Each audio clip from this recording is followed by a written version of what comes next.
Unlike some of the objects here in the collection, this one was built for travel. In fact, it might just be one of the most well-travelled objects in the collection. Not just in terms of where it was found, made or used, but also in terms of the hands, civilizations and cultures it's passed through on the way. I'm Karis Millett, an Assistant Collection Manager here at the British Museum.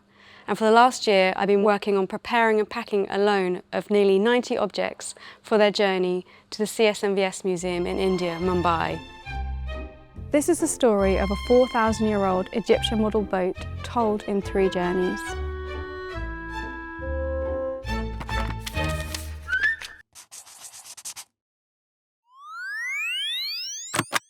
There are so many places we could start this story, but let's go back about 130 years to the moment the boat was excavated by a team of French archaeologists in Egypt. In 1892 and 1893, excavations were carried out at a site called Meir, which is an ancient Egyptian cemetery located on the west bank of the Nile in Middle Egypt. This work was undertaken by agents of a French archaeologist named Jacques de Morgan, who was then Director General of the Egyptian Antiquities Service in Cairo. The tombs at Meir are located in the desert hills, and they belong to the local governors, officials, and family. Among the finds were numerous objects that we call funerary models. These are small wooden sculptures that depict people and animals engaged in activities of everyday life. They were placed in the tomb alongside the coffin. 28 of the models discovered in this excavation were representations of boats, including our example. A lot of discoveries were being made in Egypt in the 1800s. Work was often undertaken very quickly and with little to no documentation. This means that the original find spots of the objects, including that of our model boat, remain unknown. So we don't know to which tomb it originally belonged, nor its original owner. From the style of the model boat, we can date it to around 1900 BC, in a period we call the Middle Kingdom. During this period, Egypt was ruled by a single pharaoh, but the administration was carried out by governors and officials who lived and worked in the provinces for which they were responsible. These individuals were wealthy and powerful, and so they could afford to construct and decorate elaborate tombs. A model boat like this would have originally belonged to someone who was wealthy, probably a member of the administration. They would have placed the boat in their tomb so they could use it in the afterlife. This model boat was one of 2 boats sold by de Morgan to the British Museum.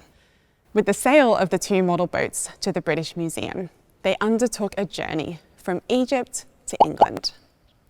From the desert tomb, they travelled by barge down the Nile to Cairo, then by barge or train to Alexandria, before undertaking a long journey north on a boat.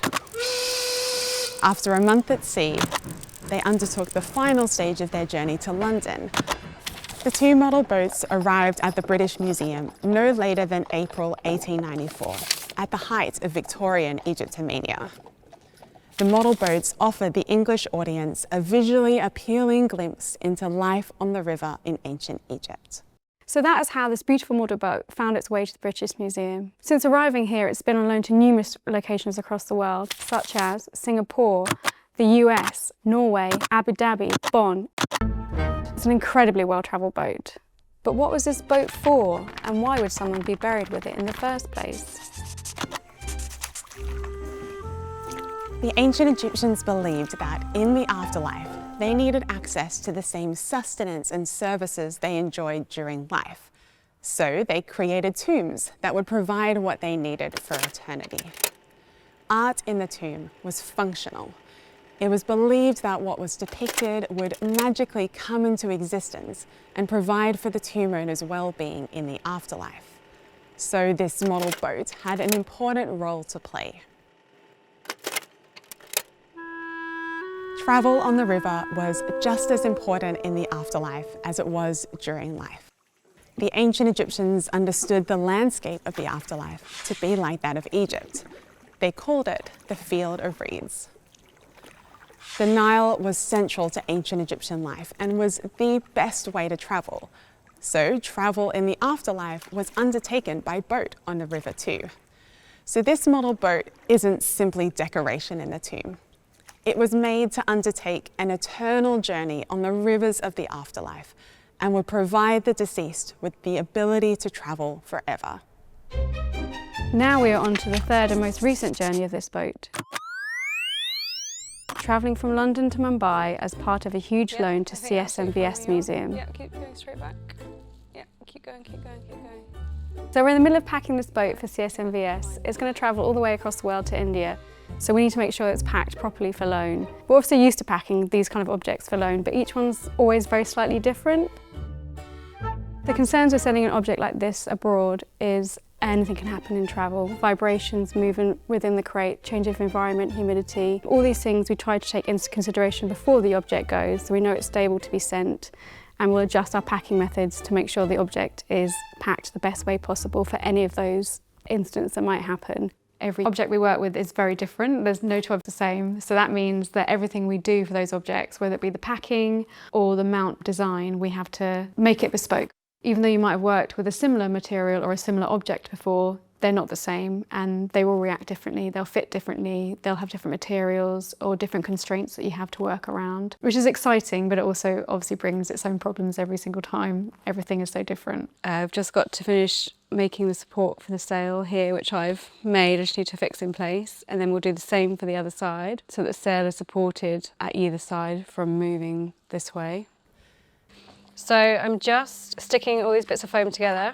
They're different sizes and different shapes, different densities. So we always have a softer foam next to the object rather than this harder, more rigid foam. And I'm just basically cutting it and shaping it so that it fits perfectly into the area of the boat that I want it to be kind of in contact with and securing. It's very unlikely that something is going to be uniform. So this is probably going to have a lot of little bits added onto it here and there where it's needed. So I'm just going to do another fit now and see how this is, and then maybe do some more. Okay, I think that's good. Let's get the lid on.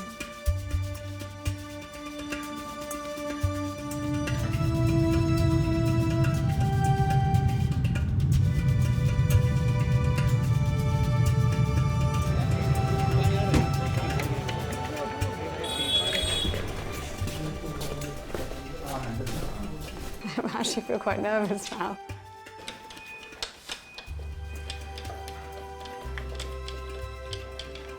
The added pressure.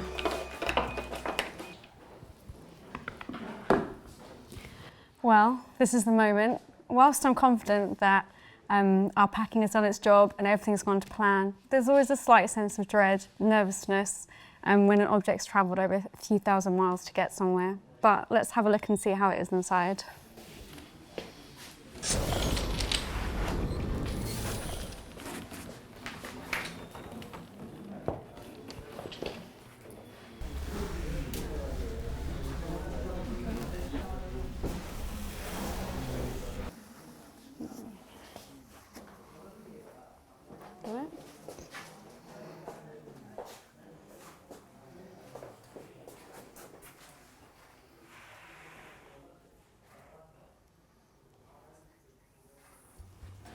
Okay, just going to move it back slightly.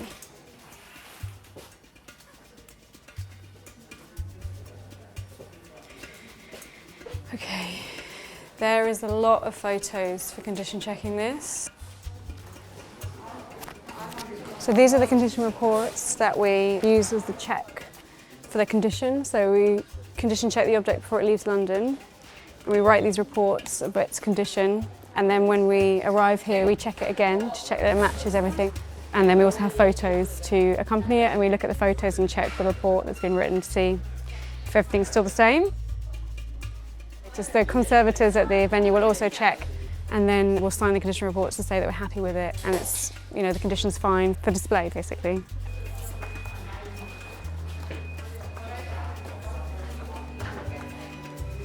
It looks absolutely fine. This was the object I was most concerned about for travel, just because it's such a big object and has, as you see, lots of parts to it. But obviously, confident in our packing, that's what we do, we're specialists in that. But no matter how good you feel you've done a job, you're always worried. It's survived, it's in one piece, so we've done our job well. This is really a start of a conversation. a conversation where we are bringing knowledge from the ancient world for new audiences today. We also feel that, when our visitors will look at an object like this one, they will immediately realize that history is not limited to a land or a culture or a people. It really belongs to everyone. Everyone can learn something from it. We're really honored at the CSMVS to welcome this extraordinary object from London to Mumbai. Every object in this gallery tells us something new. And I think just like this boat, which is on this endless journey, learning also never ends through these objects.